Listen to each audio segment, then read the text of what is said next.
Italian dish called a Caprese salad.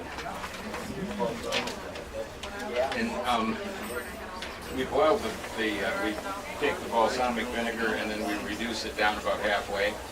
We did that in the kitchen and we cleared everybody's sinuses in half the dining room. So we took a little boat and they decided to spare you because it just goes everywhere. Nothing like a Dago kitchen, but this is going to be a little bit Nothing like a Dago kitchen. Yeah. You'd like that. Well, when you get done, there it is. Okay. And so then we made some crostini. You can do this on a lettuce leaf. You can do it on the crostini.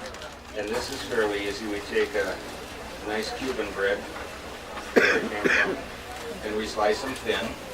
Then we give them the Italian blessing. Garlic. And half olive oil, we'll have clarified butter, the garlic, and some Italian seasoning. We bless that on there, and then we pop it in the oven. So it's kind of crisp, crostini, eh? We're going to give you a couple of those. And then we thought it was kind of nice with some romaine. So we put a little bit of that in there. You like that? Got it? Young's got it, she's on it. See that up there? And then we use Roma tomatoes. And I like a little bit of an angle on here. They're nice and bright. There, my knife's getting dull. Okay, then get another one.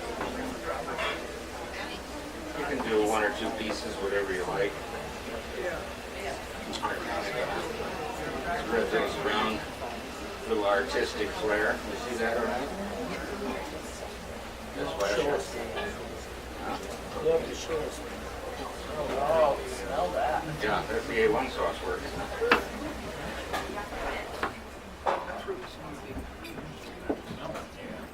Starting to smell like it? That's because you've got smell-o-vision in here. That's really good stuff. Yeah. And then we use fresh mozzarella. You get this up at Lynn's if you want, or you can get it by Pellicose. They'll come in and bring you a whole shipload of it if you want a lot. That's a scientific quantity. We don't waste anything.